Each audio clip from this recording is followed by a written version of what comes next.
Assalamualaikum warahmatullahi wabarakatuh. Halo semua. Saya akan mencoba menjelaskan apa itu brute force attack, 5 metode brute force attack, dan bagaimana cara mencegah serangan brute force. Yang pertama, apa itu brute force attack? Brute force adalah tindakan hackers yang berupaya mengakses sistem atau jaringan secara paksa dengan cara menebak username dan password. Dalam melancarkan serangannya, pelaku akan menggunakan metode trial and error dengan mencoba seluruh kombinasi kata sandi agar bisa melewati proses autentikasi. Sebenarnya, brute force adalah metode serangan lama dan juga terhitung sederhana. Akan tetapi, jenis cybercrime ini mempunyai success rate yang cukup tinggi dan dinilai sangat efektif. Itulah mengapa metode ini masih populer sampai saat ini dan banyak digunakan oleh para hackers untuk melakukan tindakan kriminalnya.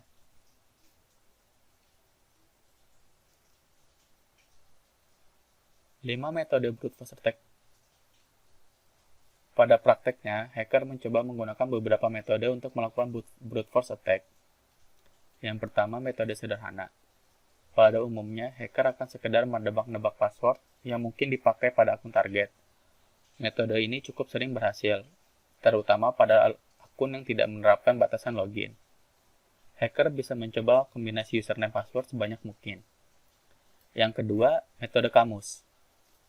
Berbeda dengan metode sederhana, pada metode kamus atau dictionary attack, hacker telah menyiapkan sekumpulan password yang paling memungkinkan digunakan.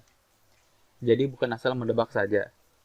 Dengan daftar password yang telah disiapkan, hacker akan mulai mengeliminasi setiap daftar yang telah dicoba dan gagal. Artinya, hanya kombinasi password yang sering cocok saja yang digunakan sehingga lebih efisien dalam menjalankan aksinya.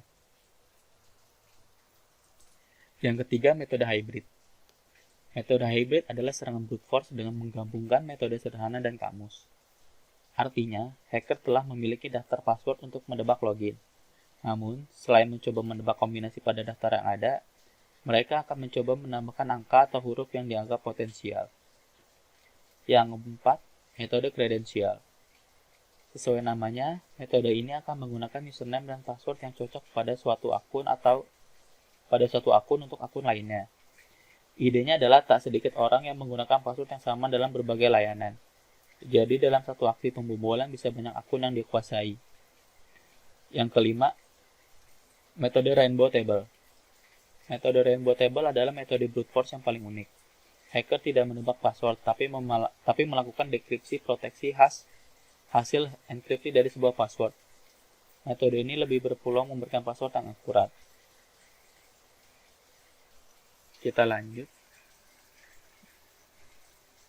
Kurang lebih ada 7 cara mencegah serangan brute force. Yang pertama, membuat kombinasi password yang rumit. Kalau Anda masih menggunakan password 123456, segeralah ganti password tersebut karena terlalu umum dan mudah ditebak.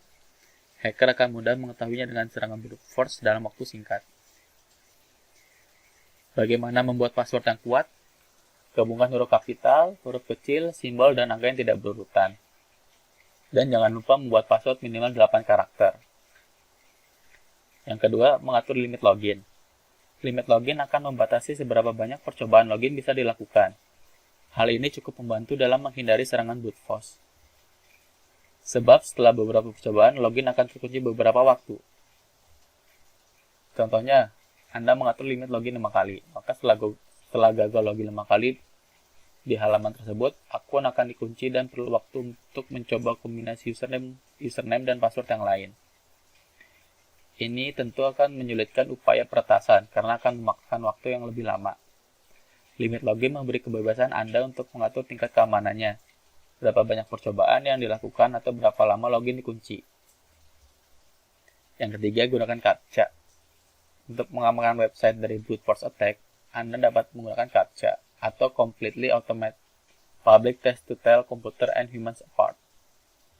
Sistem ini akan membantu memastikan bahwa login dilakukan oleh pengguna yang berwenang, bukan oleh sebuah program komputer yang dirancang hacker untuk membobol sistem. Dengan CAPTCHA yang aktif, ketika login, Anda tak hanya mengisi username dan password saja, tetapi juga CAPTCHA. CAPTCHA hanya bisa dipahami oleh visual manusia. Jadi robot atau program komputer yang tidak akan bisa tahu isinya. Awalnya CAPTCHA hanya berupa huruf dan angka random.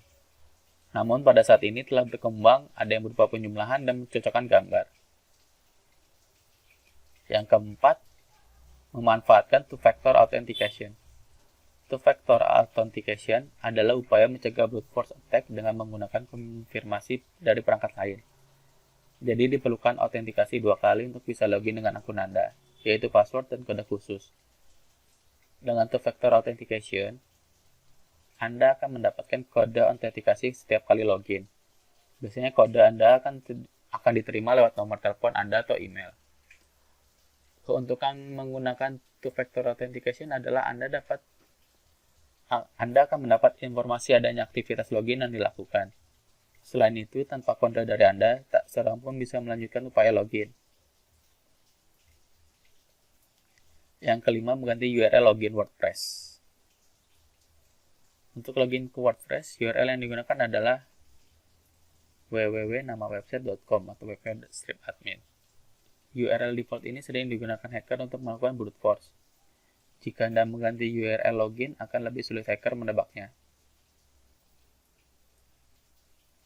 Yang ketujuh, menggunakan Cloudflare. Cloudflare merupakan layanan keamanan untuk melindungi website, termasuk dari brute force attack. Dengan Cloudflare, pengguna dapat melakukan pengaturan untuk membatasi halaman login dan memeriksa integritas browser.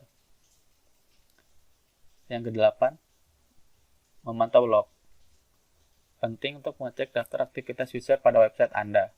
Dari data tersebut, Anda bisa tahu jika ada aktivitas mencurigakan pada website, termasuk percobaan login berkali-kali dengan alamat IP-nya.